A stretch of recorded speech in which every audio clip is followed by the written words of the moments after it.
बीच वो सस्ते से सस्ते में अनाज दे। दूसरी बात हम कहना चाहते हैं कि किसानों ने अपनी लड़ाई लड़ी है और सरकार को पीछे हटना पड़ा है। ये लोकतंत्र है। लोकतंत्र में जनता की बात को महत्व मिलना चाहिए।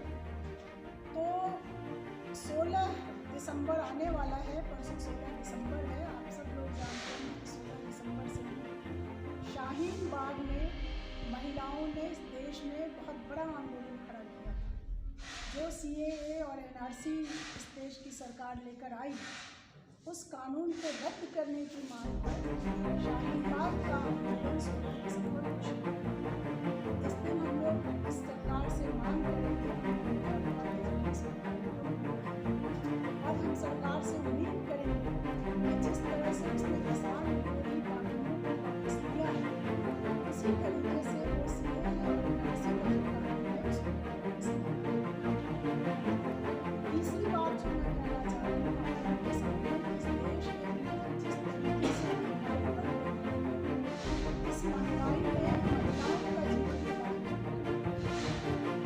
हमारे देश से ज़्यादा गरीब देश की जो है, उन देशों में भी औरतों के पोषण की स्थिति,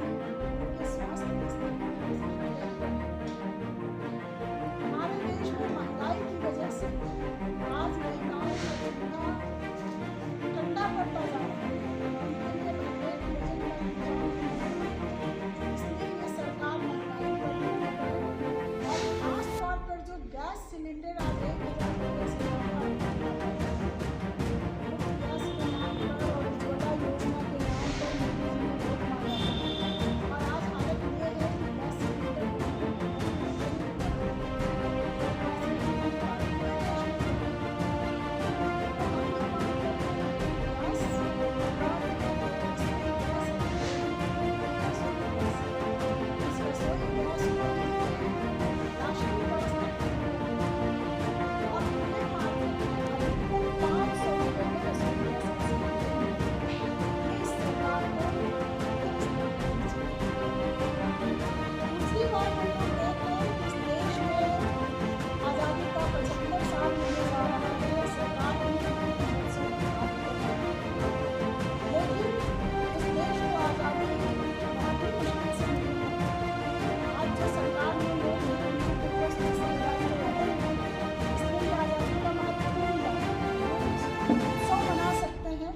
महोत्सव के नाम पे कुछ खर्च कर सकते हैं।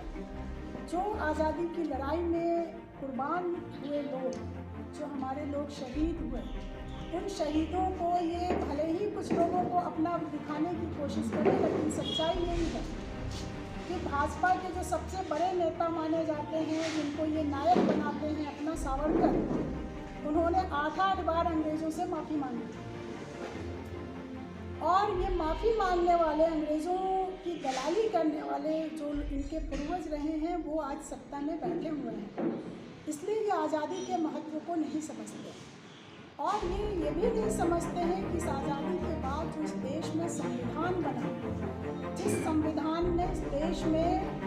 चाहे लिंग के आधार पर हो, जाति के आधार पर हो, धर्म के आधार पर हो, क्षेत्र के आधार पर हो, नस्ल के आधार पर, किसी भी आधार पर कोई भेदभाव न हो, इसकी व्यवस्था हमारे संविधान में है। इस संवैधानिक व्यवस्था को मोदी सरकार को उलट देना चाहिए और खास तौर पे महिलाओं के साथ,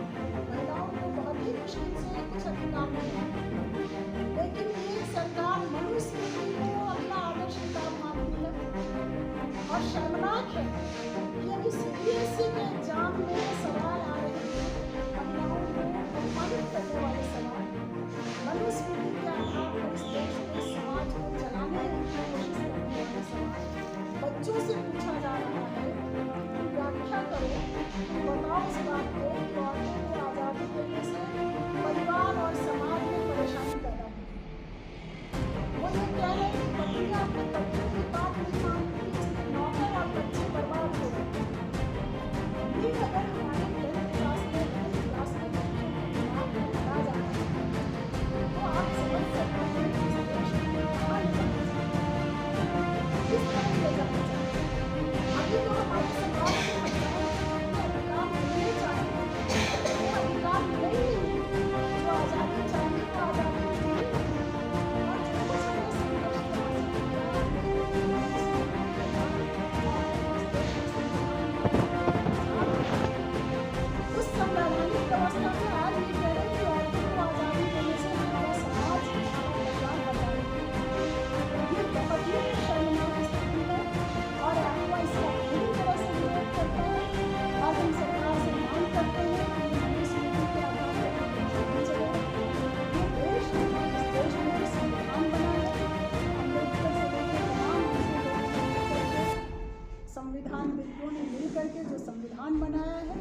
कोशिश करेंगे। अगर आज महिलाओं पर अत्याचार हो रहा है, बलात्कार हो रहा है, हिंसा हो रही है और बलात्कारियों अत्याचारियों को सज़ा दिलाने की व्यवस्था करने के बदले ये कह रहे हैं कि महिलाओं को आज़ादी मिली है इसीलिए बर्बादी हो रही है, तो ये बहुत ही शर्मनाक है। और ख़ास तौर पे असम और इस कार्बी में जहाँ पे महिलाएं बहुत कुछ लड़कर हासिल की हैं, वहाँ की ज़मीन से हम ये कहना चाहेंगे कि पूरे देश में आज महिलाएं इसका विरोध कर रही हैं और इस देश को जो आज़ादी का 75 साल हुआ है, इस समय महिलाएं बहुत मजबूती से इस देश के संविधान की रक्षा के लिए,